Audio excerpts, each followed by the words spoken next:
In 2021, Payton Rhyan was living her dream. She was studying theater at Salt Lake Community College, where she landed an internship with a local arts group, where she would be stage managing and working as an on-call technical director. And it allowed me this opportunity to engage with theater in a way I never have. This is on the scale of Utah Opera, Ballet West, and traveling Broadway shows. I was working the first tour of Dear Evan Hansen. So imagine being 20, just starting off your career, and you're thinking, if this is the next thing I can get, what else can I do? She took on more and more responsibilities, booking stage managing gigs at other theaters in the region. And soon, she was working a full-time theater schedule while also finishing her undergrad degree and working the early morning shift, receiving shipments at a local department store. But at that point, I was awake from about 2:30 a.m. until, 1 a.m., give or take, because you have to send the rehearsal report. And I remember it was one of the community shows I was working on. The technical director at the time came up to me and said, "Payton, you're sending the rehearsal report at 11 a.m., not immediately after rehearsal as a stage manager should." And I had to explain, I don't do that because I'm sleeping in my car. And I'm sleeping in my car so I'm not late to any of these things. And I was afraid that if I slowed down even a minute, I would completely lose all these opportunities. Over the next couple of years, her life was defined by periods of high energy and stress, fueled by caffeine and Adderall. Then she would crash, her low periods marked by alcohol abuse. A doctor talked to me, looked at my whole case history and said, "Has anyone ever told you that you might have bipolar?" And I said, "No, actually, nobody's ever brought that up." Everything in my life kind of came to a head where I went, oh no, I've been in a hypomanic state or a true manic state for several years now. Then those crashes wasn't from necessarily caffeine or lack of drugs, though that does help, That was me experiencing a severe depressive episode because it's not normal to work from 2:30 a.m. to 11 p.m. for a month and then the next month want to die. Like, that's not the two ranges of human emotions.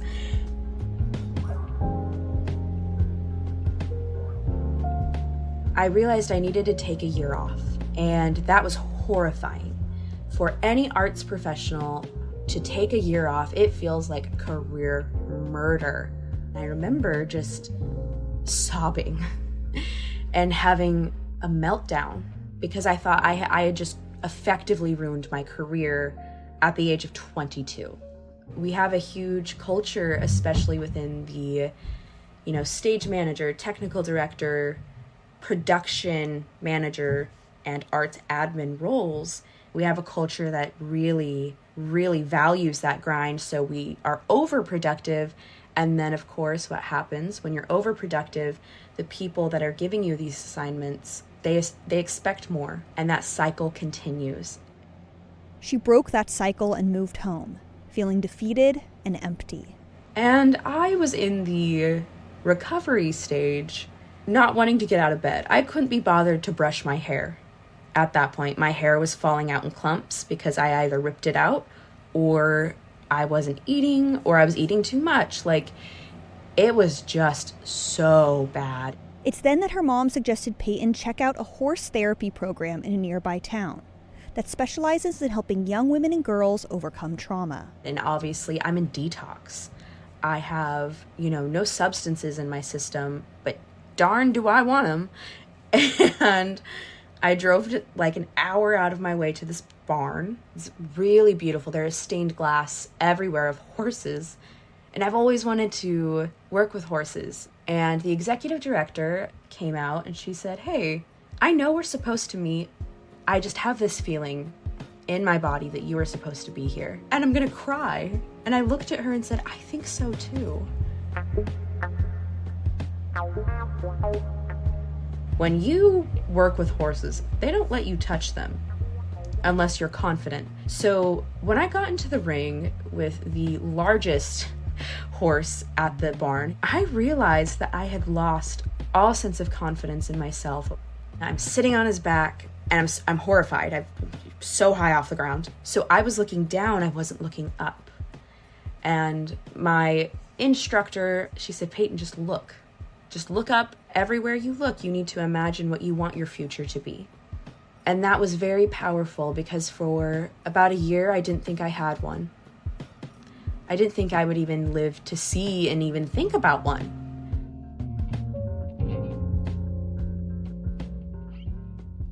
So I started going consistently to therapy. I went to group therapy. I saw a dietitian. I worked with those horses multiple times a week. And there were days I could not get out of bed. Genuinely just wanted to die, still couldn't move. And I would go to the barn and I would feel so much better.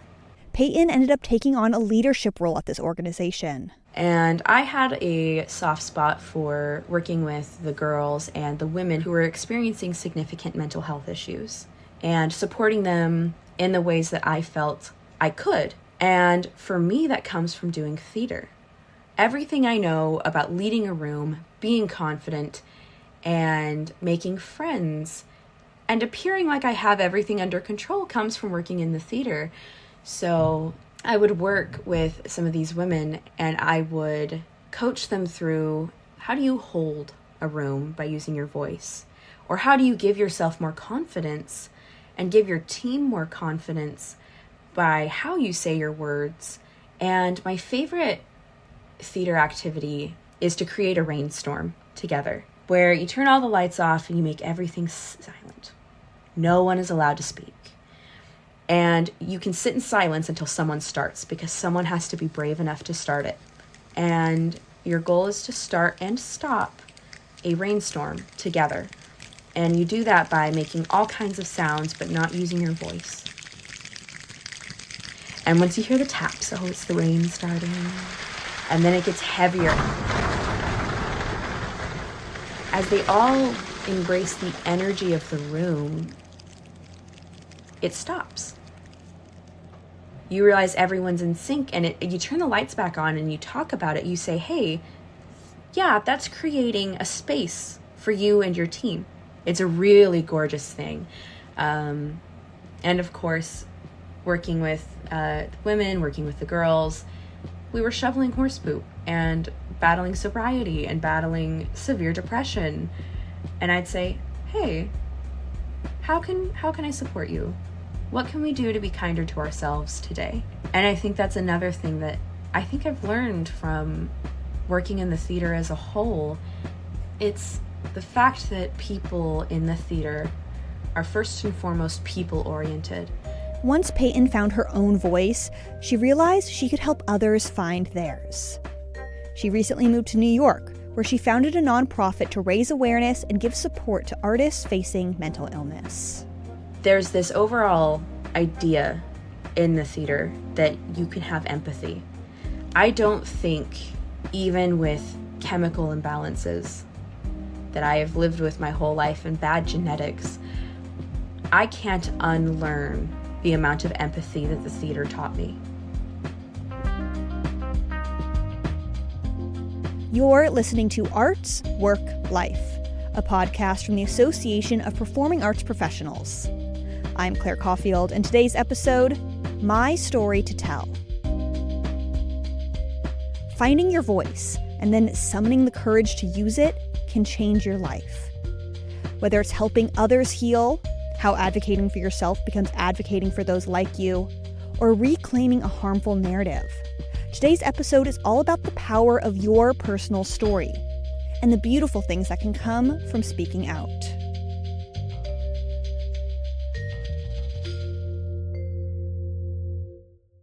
Act 1. Leaps and Bounds.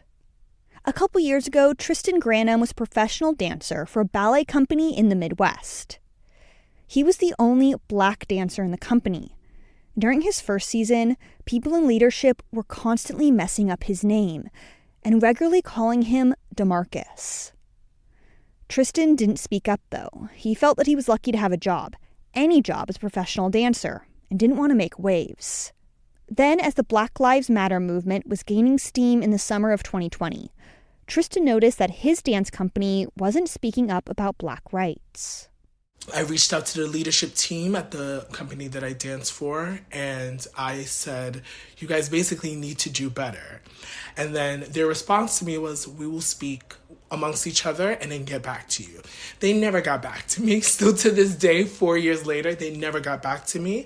And that really pushed me to look internally on past situations in regards to microaggressions, racial profiling, and my experience as a professional dancer with that company too. Did I advocate for myself? Did I stand up for myself? And that really led me to feel, what can I do more? I had all this years of training in a pre-professional setting as a professional dancer, not really knowing the importance that I had being the only Black dancer or one of the only Black dancers in an institution. And now realizing that now I'm back at home due to the pandemic. I have a network of community individuals, from teachers to friends to family members, that can support what I want to do in terms of bringing ballet back home to Brooklyn. Tristan started teaching classes at Brooklyn Ballet, a nonprofit in the city. The more he worked with the creative team, the more he started seeing opportunities for the organization to grow. They had a mission to further the arts in the community. However, they did not have the financial support. They did not have the capacity to uplift their mission. So I saw that, and I basically just kept pushing myself. I kept on looking up more opportunities. So I think the best way to get into arts administration, it's really seeing an organization that you align yourself with, seeing how can you better help them. Arts organizations always need help, especially the smaller ones, especially the nonprofits. And a lot of them are doing such great work, but sometimes they just need these individuals who have this belief in their mission to keep pushing the mission. So I think that's where I came into play. That's how I then became a director. He was named Director of Community Engagement and Rehearsal Director. He now oversees the teaching artists, as well as fundraising, writing grants, and connecting with schools and community groups to spread the word about ballet. I think the scariest thing about stepping into the new role was, am I going to do it well? I danced professionally basically since out of high school, and I had about 1 year of academic studies in college. However, I had to teach myself. I reached out to a lot of former directors and asked them, how do I get funding for a nonprofit organization? How do I go about this? I had to research constantly, trial and error, doing grant applications that I got rejected, and then doing it again, and then getting it approved. So it was many of those things that pushed me, but in a sense, I just wanted to do the job to the best of my ability with the knowledge that I had at the moment.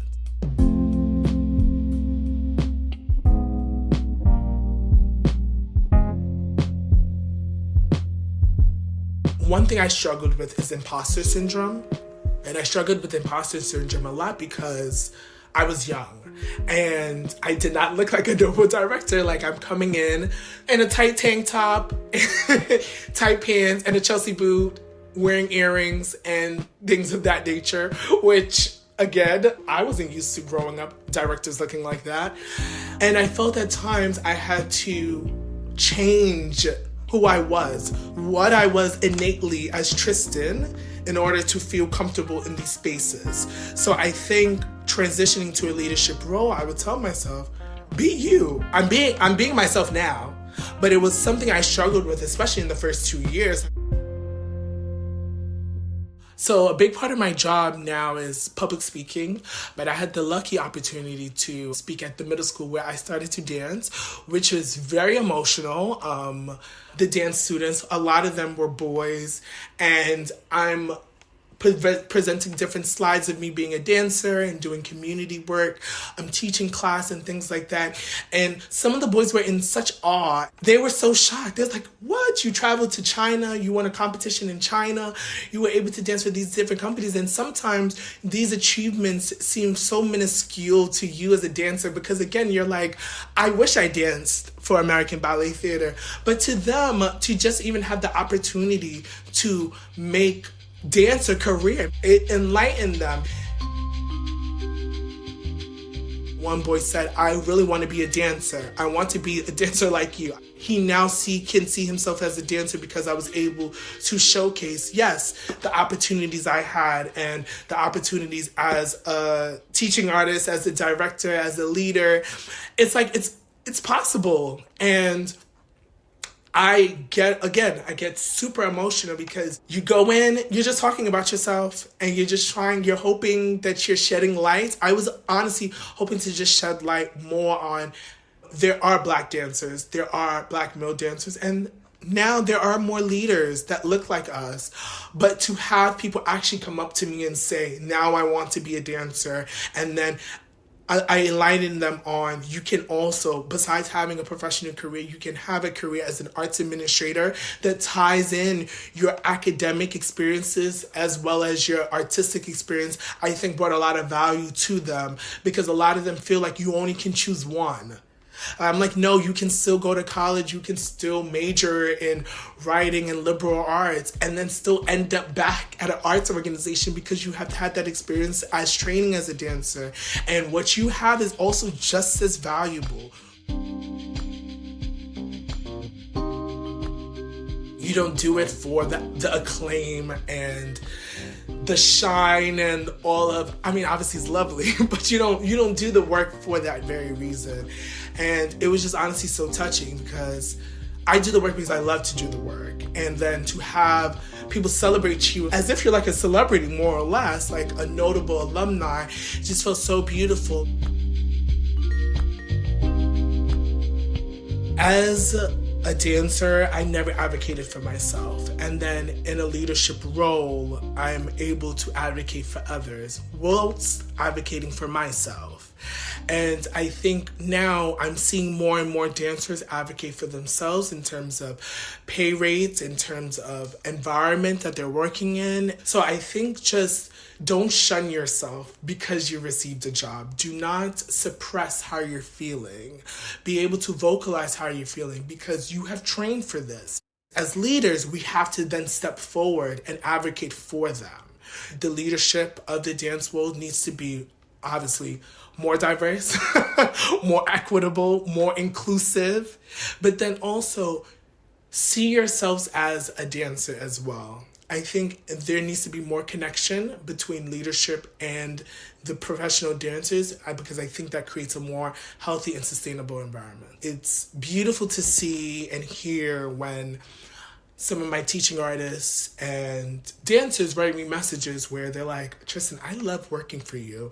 And I'm like, oh my God, that is amazing. Like, it's touching because I've never written that to a director before. I never felt inclined to write that because I did not feel valued. When you have a leader that supports you and values you, you actually are more confident as a dancer. And I feel like if I was my director, I would have created an environment where I would even still speak up as the dancer. I would feel comfortable. I would not feel ostracized. I wouldn't feel like, okay, Tristan, you have to hold this in or you may lose your job.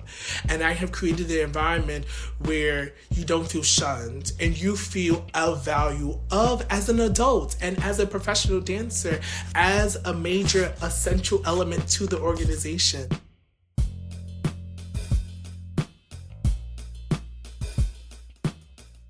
I want people to understand it is okay to feel the pain and the hurt from getting rejected for something that you have auditioned for, you may have paid for, you may have traveled to do this audition, you may have put time into this. But again, there are other opportunities. When I reached out to Brooklyn Ballet saying that I wanted to do more, was in a way advocating for myself as a leader. They did not have to see me as a director of community engagement. Again, this was not a role that they had. And I advocated for myself, seeking more opportunities. I created that lane for myself. I created that role for myself. So I think at times, knowing what are your strong suits, what are your attributes, knowing what you're good at, and being able to vocalize that to organizations and to different companies, and knowing that you can also create space for yourself. Because if there's no space for you at an organization, create it yourself.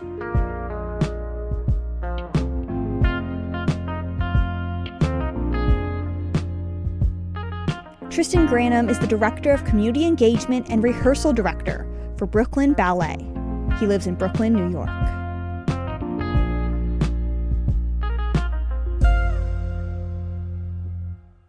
Before we hop into our next story, I want to take a moment to tell you about another podcast, The Art of Mass Gatherings. The Art of Mass Gatherings podcast flips the script on festivals, transforming community events into hubs for disaster preparedness. Artists and event workers already play a vital role in their communities and are a powerful latent force when it comes to building climate resilience. Since 2017, the Art of Mass Gatherings has turned beloved festivals and venues across the country into hands-on classrooms where people could come together to plan for the best and worst of times through the 4 pillars of safety, accessibility, sustainability, and community engagement. Now they're bringing top luminaries, fresh tips, and groundbreaking ideas of creative resilience straight into your feed. Tune in for inspiring interviews and to share your own stories. Act 2, Strings Attached. Look at this. Most people would call a pile of toilet paper rolls, tangled strings, and broken can openers trash. This is one of my favorites. This is a broken can opener. But to Sheila Gaskins, these are the building blocks of magic. Get yourself some googly eyes, and you can definitely make a puppet. And there you go. There you have it. The teeth are made from a plastic bowl. I like to call what I do kitchen sink puppetry, because I use things that you would have around your house. But yeah, googly eyes is the secret. Sheila is a puppeteer, and she has hundreds of stories of how her puppets have touched people's lives, from adult and senior classes to breakthroughs with troubled elementary school kids. And I get teary-eyed every time I tell this story, because one student, he was really off the chain. He didn't listen, he couldn't keep still, and I noticed while we were doing the puppetry, I was like, hey, you have been listening, you've been doing your homework, you haven't been talking back. What's going on? And he said, and I get teary-eyed. He said, Miss Sheila, I just didn't think I would ever be doing anything like this. Making a puppet. Last year, Sheila was the artist in residence at the Maryland Institute College of Art, working on her next puppet show. Part of her academic work focused on the history of blackface puppets in America. That is, puppets that were made by white performers to mock and belittle black people, often portraying black people as violent, dangerous, and stupid. It's the step brother or sister to blackface minstrels. Some of them had music that accompanied them, and they would tour all around the country making a lot of money with this negative image of the black person. There's a lot of shame behind it. The injustice is that this art form of puppetry put a negative stereotypical face to black people. Sheila was working through this research when she attended a workshop that encouraged her to make a puppet of someone close to her heart. The assignment was make a puppet about someone who has your back, who you trust and believe in, who believes in you. And it didn't take me long, but I said, oh, that's my father. So I made my puppet about my dad. The puppet of Sheila's father is made mainly from toilet paper rolls, painted a deep, rich brown. The puppet sports a large mustache and a t-shirt that proudly proclaims World's Best Dad. And as you can see, he has a halo because he's no longer with us, but he's here in spirit. And he has wonderful wings that are really soft and reminds me of the 80s with Van Halen and all of those acts. I took it to my mother's house, and my mom is suffering now from memory loss, which is a form of dementia. And I was like, "Mom, look, I made this puppet." Sheila's mother hadn't been engaging with much of anything, not her grandchildren nor other puppets made by Sheila. But she immediately gravitated towards the puppet of her late husband.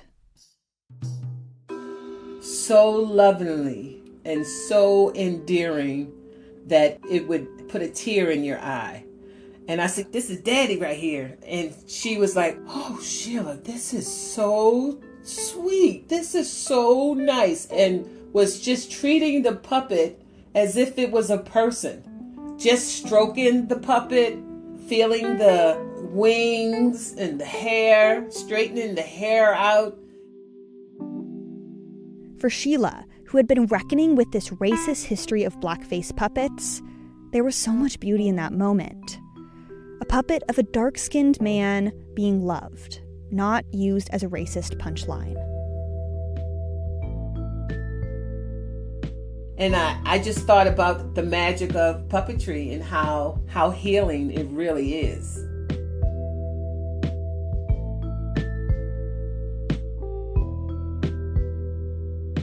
And one of the things that I did was I performed my piece, and it's called Gas Mask. And it's called Gas Mask because my dad, he worked at Bethlehem Steel, and our last name is Gaskins, and they called him Gas Mask. So my dad made a lot of bridges. He worked for Bethlehem Steel, so according to him, every bridge that's out there, he built. So we could never go past a bridge without his signature. "You see that bridge right there? I built that bridge." Blah, blah, blah, blah, blah. We were like, "Okay, Daddy." So the story is just the hijinks and our relationship driving up and down. And then also talk about his final days where I was able to be near him during the final days, and I was just letting him know how great of a dad he's been, and it's okay for him to go because he did a good job. And it's good to show, you don't hear a lot about good daddies. It's just so rewarding to be able to tell your own story.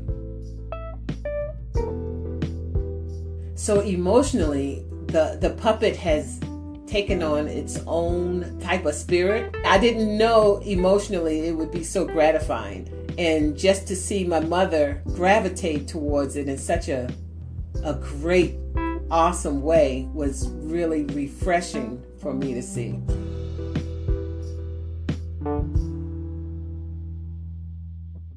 There's a level of agency that you have, that you can authentically represent your own puppet in your own voice, in your own culture. And that whole history of blackface puppetry is so complex and so devious that no one even wants to talk about it. Yeah, but people should be able to tell their own stories and represent their own culture and get paid for it. Sheila has had trouble finding funding for the show about her father, and is also working hard to fund her new project, a puppet show about the life of Ona Judge, an enslaved woman who escaped President George Washington's plantation. One of the things you have to rely on is getting a lot of grants, because once you do a show, it doesn't pay that much. Maybe it's like less than $300. So you either are booked a lot or you do it because you love it.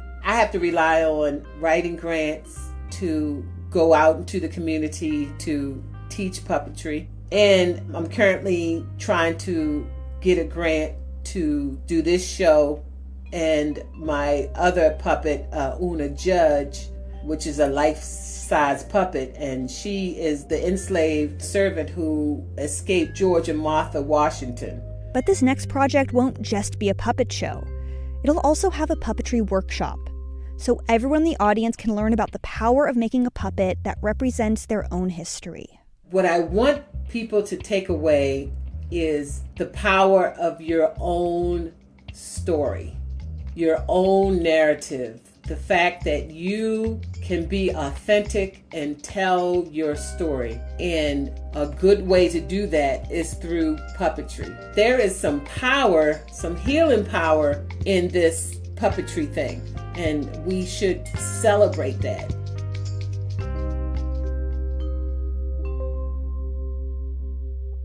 Sheila Gaskins is a teaching artist and puppeteer from Baltimore, Maryland. Thank you so much for listening. Arts, Work, Life is a production from APAP, the Association of Performing Arts Professionals. APAP is a national service organization for the performing arts presenting, booking, and touring industry. You can join APAP at apap365.org. I'm Claire Caulfield, your host and producer. Jenny Thomas is our executive producer, and music today is from Blue Dot Sessions. This podcast would not be possible without the generous support of the Wallace Foundation, so thank you. Other thank yous to Grace Asuncion, the APAP staff and board of directors, our amazing storytellers today, and the hundreds of thousands of arts workers across the world. Your stories matter, and arts workers are essential. Speaking of stories, if you work in the performing arts and want to submit your own story to this podcast, visit apap365.org/podcast. And if you enjoyed this episode, please leave us a review, follow the show on your favorite podcast app, and tell a friend. Your support helps us get more listeners, and we would all really appreciate that. Arts, work, life. That's real.